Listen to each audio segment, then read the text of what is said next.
lang sa charge yan guys. Then, off po natin. Yan. Guys, una sa lahat, ulit, huwag niyong pansinin yung aso ng kapitbahay namin kasi hindi na taga tumitigil yan. Gusto ko ipakita sa inyo yung binili kong electric fan sa TikTok. Pero guys, hindi po ito AC na electric fan. Ano po yung AC? Yung po yung mga sinasaksak doon sa saksakan natin. Ito po ay solar electric fan. So kung makikita nyo po, meron siyang mga control dito.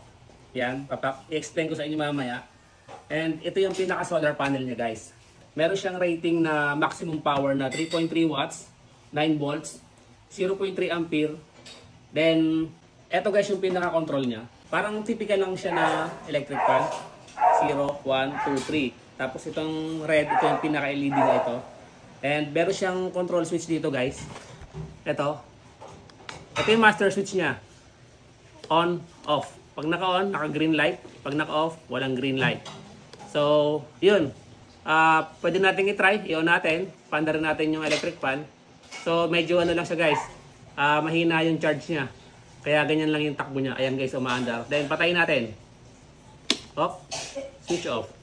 Then, number 2 guys. Tingin ko, ayan. Ayun yung number 2. Diba? O, naikot din yan guys. Parang normal na siya electric fan. Pero ito guys, magagamit nyo tuwing brown out. Kaya napakaganda talaga nito. Tapos, number 3. Ayan guys. Diba?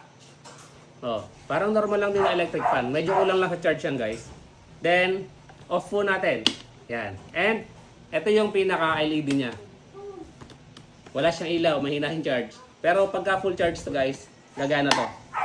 And, other than that guys, meron tayo ditong ano, kung makikita nyo tong DC in out. Ito po yung ano, pagka walang araw, pwede nyo i-charge to sa ano, sa AC outlet natin. So, meron siyang charger ito. Then, saksak lang natin tong pinaka port terminal niya dito. Ganyan lang. Ganyan. Tapos, saksak lang natin sa saksakan. Mag-charge na po yan. And, meron din po siyang USB port. Pwede sa cellphone natin i-charge. Kung wala tayong pag-charge ang tuwing brownout. So, pakita ko sa inyo guys. Wala tayong cellphone. Okay, so charging siya. Kita nyo. So, yun. Napakaganda nito guys. Lalo-lalo na yung tag-brownout na. Gamit na gamit ito. So, maigi na yung lagi tayong handa pagka brownout. Kasi syempre, di ba? For example, may mga bata. Sobrang init. So, kailangan natin electric fan. Or syempre, kailangan din natin ng power pang cellphone. So, mag-invest tayo sa mga ganito guys. Kaysa mag-invest tayo sa mga bagay na hindi naman natin napapakinabangan pagka emergency. So guys, kung gusto nyo kumuha nito, mag-check out nito, click nyo lang yung yellow basket dyan at mag-check out na kayo. Para during emergency, meron kayong mga gamit. Bye!